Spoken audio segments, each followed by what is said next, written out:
have orders, Lanyard, to pick you up. I had very special plans for that night. But when government men pay an evening visit, you don't ask questions. You just go. I don't know. I paid my income tax. I hadn't padded my expenses. And the only mail I'd read was my own. The big man didn't send for you unless it was important. Remember that bank robbery in Boston? The take was almost $2 million? Well, not a cent of that money has ever turned up. Where is it? Where are the $500,000 worth of diamonds that disappeared in Mexico City? How did the men who pulled off that job in Vancouver get away without a trace? Now, we know, or we can guess, who most of them are. But where's the loot? Where are they? Did you expect me to have the answer? Do you? No. It's a very strange problem, Lanyard. I've never heard of anything like it. Why did you send for me? All we know is that the top criminals are disappearing. It's our job to keep track of them. But they vanish, and we ask ourselves, what are they doing? What are they planning to do? Where have they gone? Why did you send for me? You aren't quite a stranger to them, are you? We've got an agent in New York named Jack Anson. Now, he knows how to get in touch with you, and I've told him to report if he has anything to report.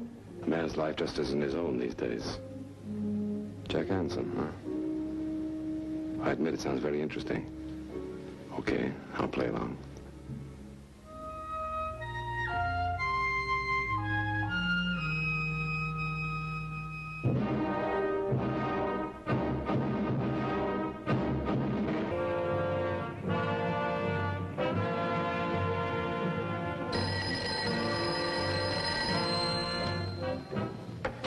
Hello?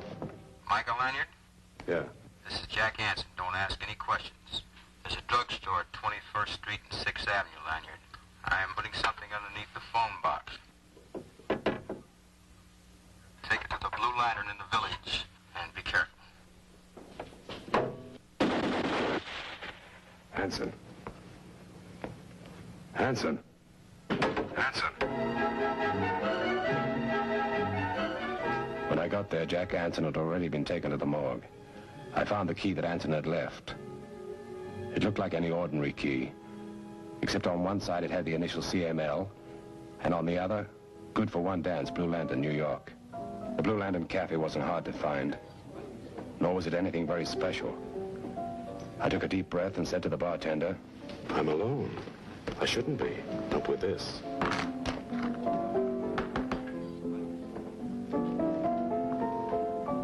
I knew this very innocent-looking key had killed at least one man.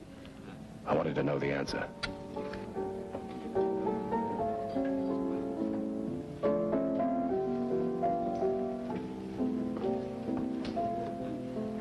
Hi, I'm Amy Lou. Don't you remember me? New Orleans? Why, of course. Amy Lou, New Orleans. How could I forget? How are you, Amy Lou? Kind of cozy in here, isn't it? Come here often? Huh? No, I just arrived in town. Yeah? Huh? Well, listen, did you hear what happened to Maisie? You remember Maisie, don't you? That girl with the black hair. Died, of course. Had a sort of a mole right here. Sort of a scar on her back, way low down. You remember Maisie. Oh, sure, Maisie. So? So wait till I tell you. Hi, baby. Lou. Lou, this is...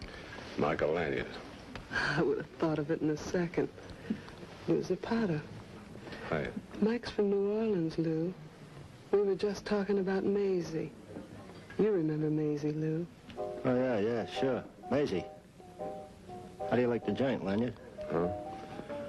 Oh, it's nice, quiet, and respectable. Strictly a joint. Lanyard, you're really a funny guy. How long do you stay in New Orleans? Oh, a while. That's a funny one, too. What kind of a while? A day? A week? Oh, it's hard to keep track of time, even with an alarm clock. You know something? You're a character. Is that bad? What made you come here all the way from New Orleans instead of going somewhere else? Little matter of an unfinished business. Unfinished business? Listen to him, baby. This guy's good for a laugh a minute. Oh, hello, Mr. Calvin. Hello. I hope you forgive the intrusion, but I had a feeling I'd seen you somewhere. Possibly. I've been somewhere. Do you own this place, Mr. Calvin? Own it? No, I've only been here once or twice in my life. And now I better be going. Lou, Amy Lou. Lanyard, good night. What's the matter, honey? You look worried. Worried about something? No. I was just wondering how he knew my name. Oh? I see. You didn't know Mr. Calvin was deaf, did you? So Mr. Calvin's deaf. Does that explain how he knew my name? He reads lips. Didn't you see him watching us when he was sitting over there? Sure. It's strange, though. What's strange, honey? Why does Mr. Calvin come to a place like this when he can't hear the music? Or maybe it sounds better when you can't hear it. Baby, this guy's routine is strictly terrific. Let's get out of here and go to your place. Let's go, honey. Well, I'll stay a while. I like it here. Come on, pal. We'll like it better on the outside. Let's go. I guess it wouldn't be polite to refuse, would it, huh?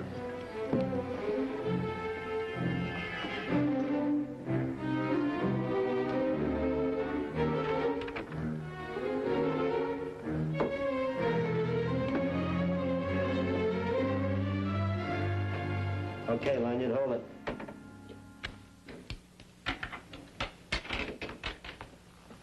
Come on, baby, frisk him.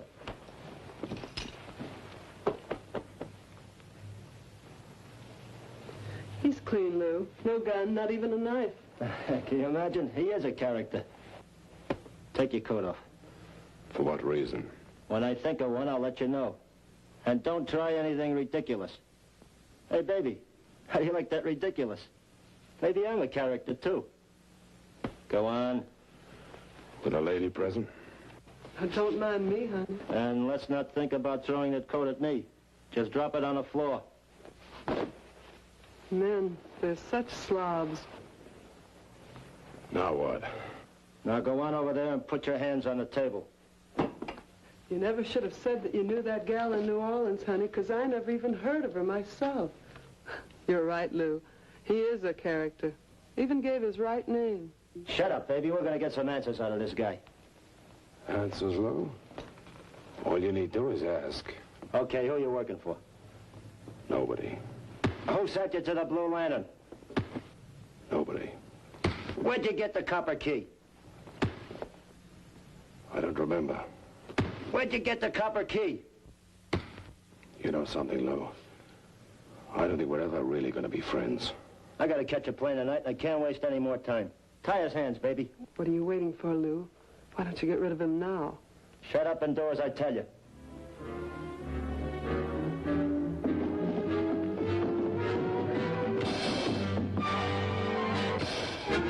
Amy Lou, you should never have reached for that gun.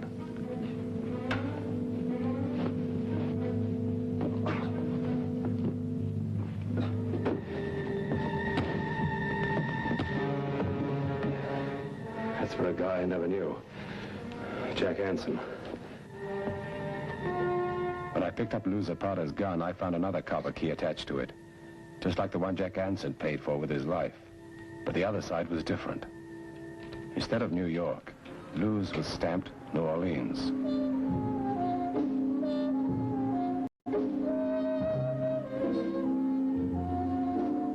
The Blue Lantern was a little quieter and a little darker than the one in New York.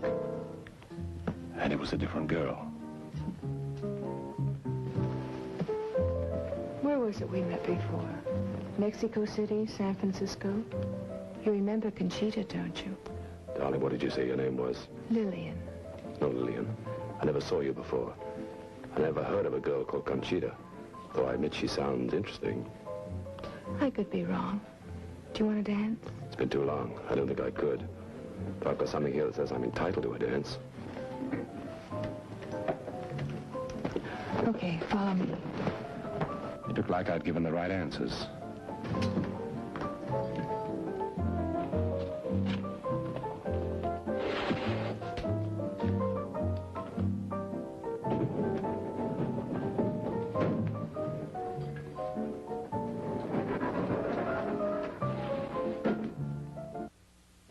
Mr. Smith is busy at the moment.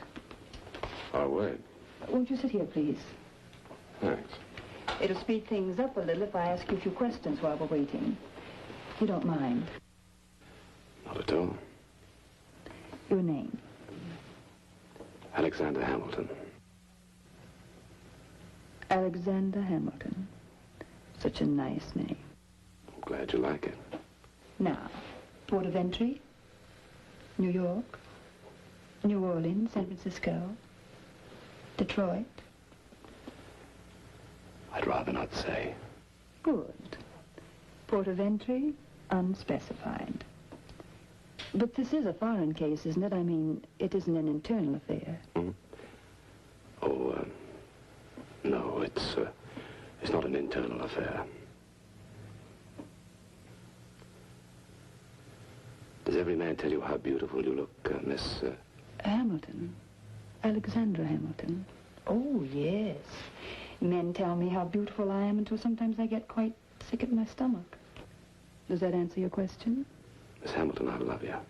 I love you too, Mr. Hamilton.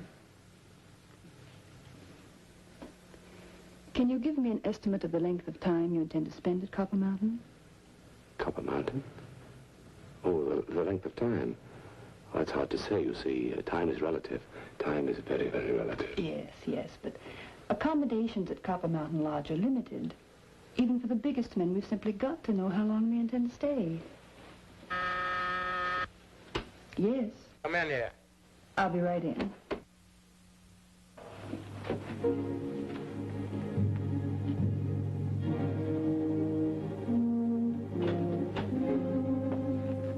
So that's what the letter CML meant. Copper Mountain Lodge. I was listening to the dialogue.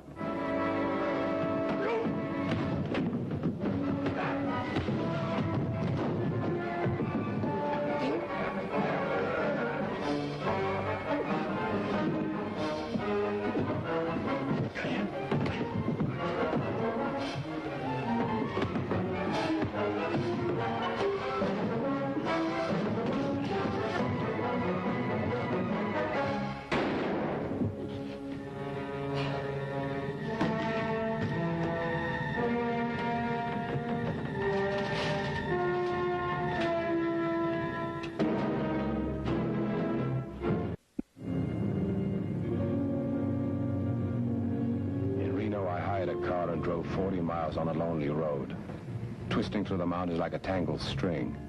If you had something to hide, where could you find a better place? The mountain is honeycombed with abandoned mine tunnels. Copper Mountain Lodge was at the top.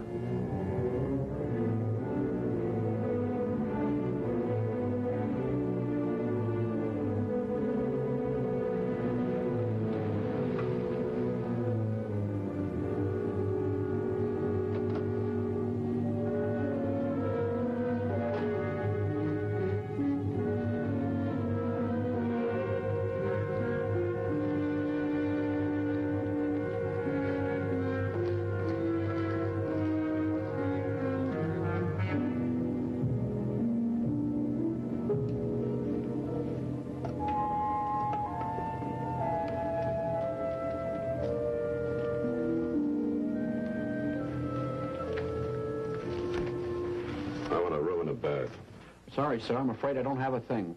Oh? And I've come a long way for nothing. Yeah, you can have this. If that's all it means, I don't need it. Oh. Why didn't you say so in the first place, instead of all of this yakety-yak? Did you leave the keys in the car? Yeah. Got any luggage? No. Oh, that's all right. We can take care of you. Anything you need. Right now, I'm going to frisk you, so just stand still and take it easy. Okay? Okay. 138 automatic. We'll keep this in the vault until you're ready to leave. Rules of the house. Makes everybody happier that way. You can call me Fred. You got a name you like? Got one you like? Okay, Jones. The place is yours. What do you want? We can have a drink, a dip in the pool. It's heated. Wait a minute. You just took my gun away. But if that bulge under your coat means anything, you're carrying one. Why, sure. Just like the rest of the boys that work around here. You'll get used to it. Everybody does. I see.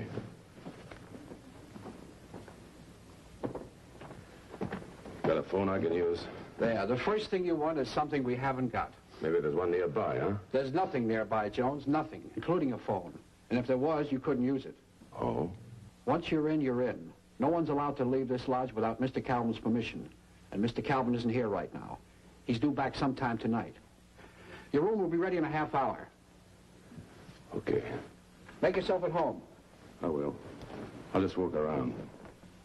The clerk had said Mr. Calvin, and that name rang a bell. We had met in the Blue Lantern in New York. I still ached from it. I knew only one thing. I wanted to see him, but I didn't want him to see me. Copper Mountain Lodge wasn't just a hideout. It was a concentration point, a meeting place for the world's top criminals. A place where, for the first time in history, they could get together and organize rackets on a wholesale basis.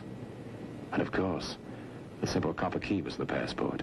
I had carefully covered every inch of the lodge and grounds for another way out, because I had a hunch that later I wouldn't get a second chance. Copper Mountain, they provided everything for your pleasure. I found myself sitting down the bar from a girl who, with great moderation, could be described as a beauty. I had been told she was a special friend of Mr. Calvin's.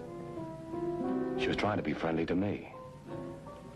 I made it easier for her. You mind if I join you? No. How about a table? All right.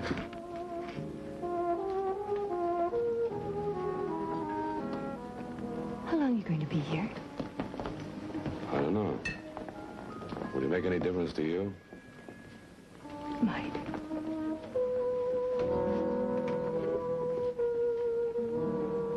They tell me you're Calvin's girl. Do you always believe the things you're told? Not always. Where do you come from? Why are you here? Oh, I know I shouldn't ask. You're right. I don't know why, but you interest me. You're like the man that operates this place. I hope that's a compliment. Well, why do we talk about Calvin? Do you know Mr. Calvin? No, I've heard of him. If you knew him, you'd understand. I don't care who you are or how hard you try. You can't break his rules. Anything can be changed. Even life is uncertain. You're poking fun at me. Oh, but I wasn't. I just thought we might break a couple of rules. Do you know a girl named Amy Lou? Amy Lou? Is she better looking than I am? Tell me the truth. I don't know who you're talking about, but I'm certain you're better looking.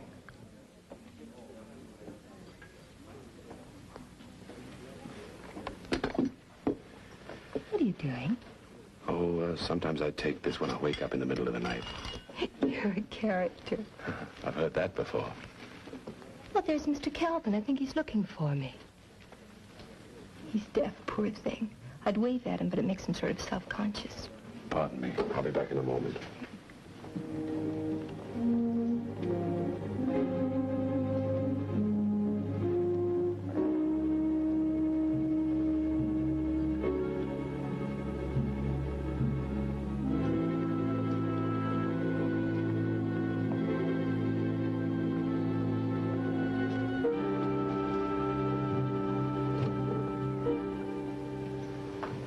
Who's that you were talking to? I don't know. He's new, isn't he?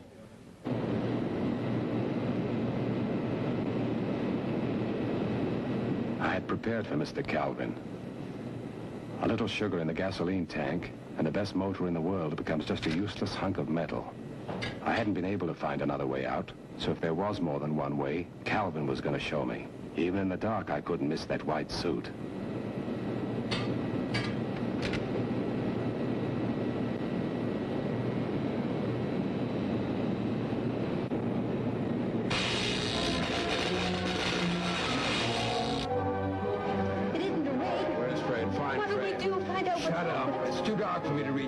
Find Fred. Fred! Sit there. Fred! I'm right here, Mr. Calvin. I just sent someone down to the engine room. I don't like it. Get me out of here and stop talking out of what you're saying. Riley, you wait here. I'm frightened. Take it easy, everybody. We'll have the lights on in a moment. The tunnel.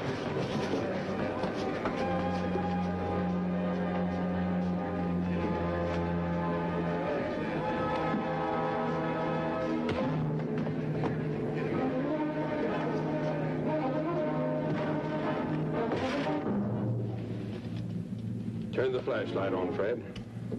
I'll follow you. Go ahead.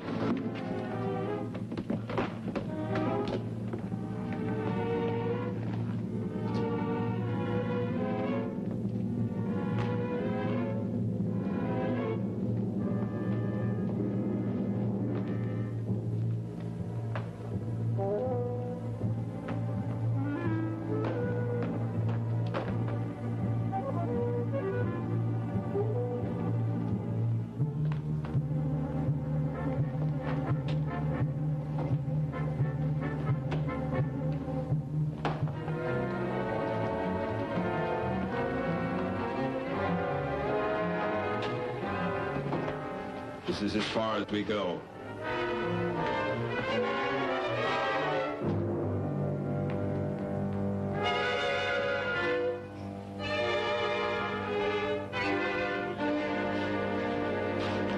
You didn't fool me, Lanyard.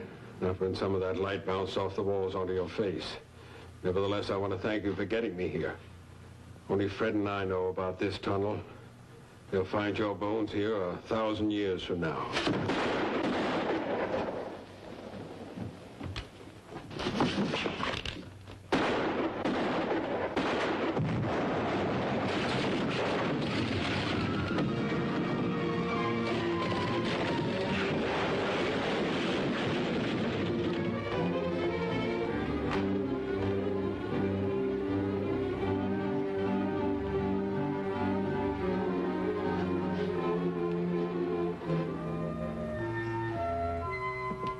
After it was over, I called the local police. They took care of the rest.